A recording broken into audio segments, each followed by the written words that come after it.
Hello everyone, a very good morning to all. So this is the fifth video on the chemistry of lanthanide elements, and this is the second last topic of your first part of your first unit, that is occurrence and isolation of lanthanides. So let's get started.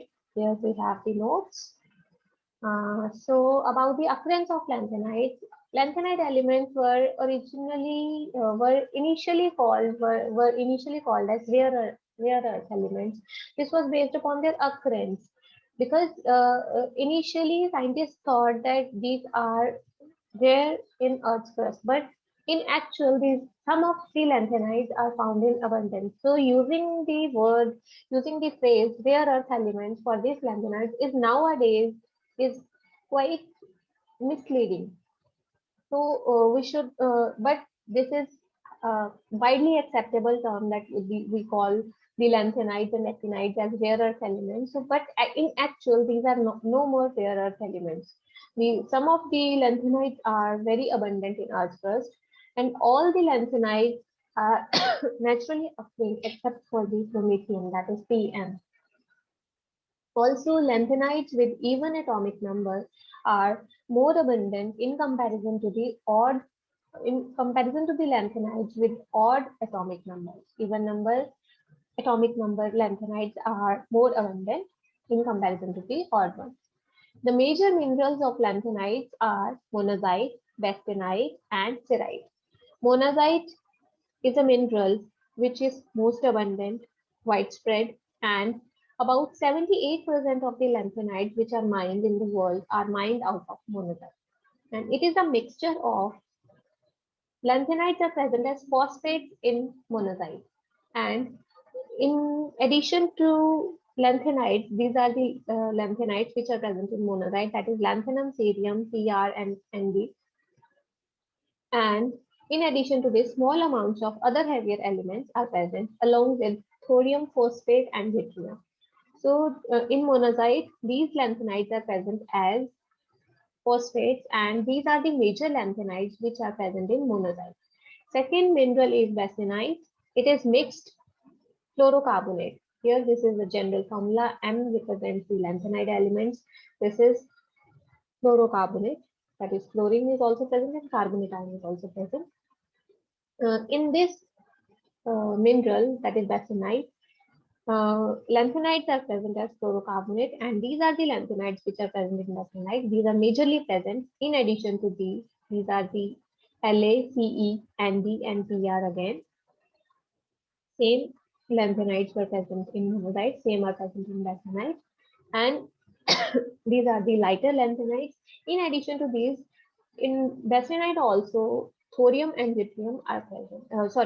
Thorium and yttrium are not present in basenite in comparison to monazite. The lanthanides are same, but in case of monazite, there were thorium, phosphate, and yttrium were also present. But in case of basenite, thorium and yttrium are not present. In case of cerite, this is the third most commonly known mineral for lanthanides. In this mineral, lanthanides are found in the form of silicates. Silicates of these lanthanides are majorly present in cerite. Now, coming to the isolation, the detailed extraction from the monazite mineral is in your syllabus. We'll be discussing the detailed extraction of the lanthanides from the monazite mineral. Before that, we need to know that what salts, salts of lanthanides are water soluble, and what salts of lanthanides are water insoluble in water. So here I have created a short form for that is SNAPS, SNAPHS, S for sulfates, N for nitrates, A for acetates, P for perchlorates, H for halides except for the fluorides, and S for the salts of oxoacids. And these SNAPs are water soluble salts, and insoluble salts of lanthanides are I have created FOX, CC, FOX, PHOX. We can call it FOX, CC. So this way we can easily memorize them. So first one is fluorides, then is oxalates, then phosphates, hydroxides, H for hydroxides, O for oxides, OX for oxides. And here OX are representing oxalates and oxides, C for chromates and C for carbonates. So this is how we can memorize it. Water soluble salts as SNAPs and insoluble salt as FOX, CC. So let's get started with the extraction of lanthanides from monazite sand. As I have already mentioned that monazite sand is a mixture of lanthanum phosphates and thorium, zirconium and titanium. These are present as impurities in the form of silicate. So firstly, what we are to do is these phosphates, as we have discussed right away, that the phosphates are insoluble salts. So firstly, what we have to do, we have to do something for solubilizing these elements. So for that, what we do is we will digest them. So what is digestion? Digestion is something when we use concentrated acid with a mineral or with a metal to convert it into some salt which is soluble. So here we are using concentrated H2SO4. With concentrated H2SO4 at high temperature, what will happen is these phosphates will get converted to the sulfates. And after this digestion process, what we'll get is a gray pasty mass is obtained and the lanthanides will be converted into sulfates. Further, we'll treat this pasty mass with cold water. Here in the extraction process, we'll use these properties and we'll use the properties which we discussed in the complex formation tendency of lanthanide. So for the extraction process, these are to be memorized first, that what salts are soluble and what salts are insoluble in water. So these properties will be used in the extraction process. So a gray pasty mass is obtained in the form of their sulfates, where all these things have been, all these metals, the lanthanides have been, and some impurities have been converted to the sulfates. After that, we'll treat this gray pasty mass with cold water and we'll get two things. One is insoluble residue and other is a solution. In the insoluble residue, what we get is silica, that is SiO2, and zircon, that is ZrSiO4, that is zirconium is in the form of silicate. So this will remain insoluble and rest everything is solubilized and we get the sulfates, and in addition to the sulfates of lanthanide, we have thorium. So further, now this solution is acidic, we'll further neutralize it using ammonium hydroxide.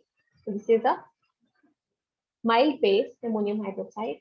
So after neutralization, what will again separate this thing into two parts, that is one is residue and other is solution. In the residue, what we are going to get is we're going to get phosphates of thorium, zirconium and titanium. We'll separate out the residue. These are the impurities, and in solution we'll get sulfates of lanthanides. Now we have mixture of the sulfates of lanthanides.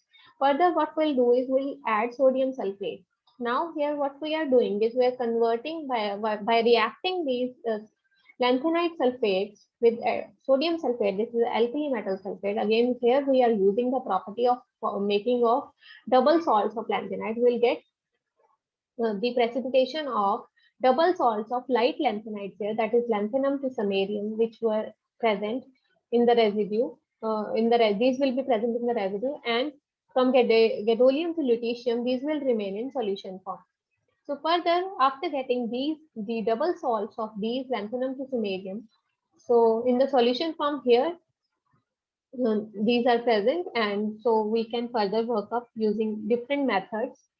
These things we can separate using different isolation methods, because these are purely sulfates, so we can separate them using different methods. Different methods for separation we'll be discussing in some while. So here we have got the double salts. These double salts will be treating with hot NaOH. Then we'll obtain the mixture of hydroxides and oxides after treating with sodium hydroxide. Here cerium is in +3 oxidation state initially. It will get converted to cerium +4, and further the solution will be washed with sodium sulfate and dried at 100 degrees Celsius. These are the oxides which will be having at this stage, and this is the composition, that 50% of ceria, then 20% of this, 17%, 18% of this, and 5% of samarium oxide. Further, we'll treat this thing, these oxides, this mixture of oxides. Now, these are again insoluble. If we remember FOX, then there were oxides were there which were insoluble. So we'll again digest it. We'll try digesting it using dilute HNO3.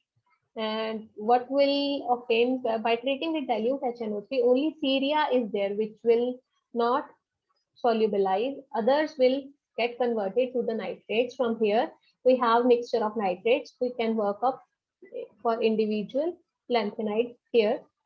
And for ceria, what we'll do is we'll treat it with concentrated HNO3 to convert it into the corresponding nitrate. Here, after treating with concentrated HNO3 followed by H2SO4, what we'll get is we'll get precipitates of this salt of cerium, and from here we can work up for cerium. So this is what we have. This is how we do the extraction of lanthanides from monazite sand. And further, we'll be discussing different methods for separation into individual elements.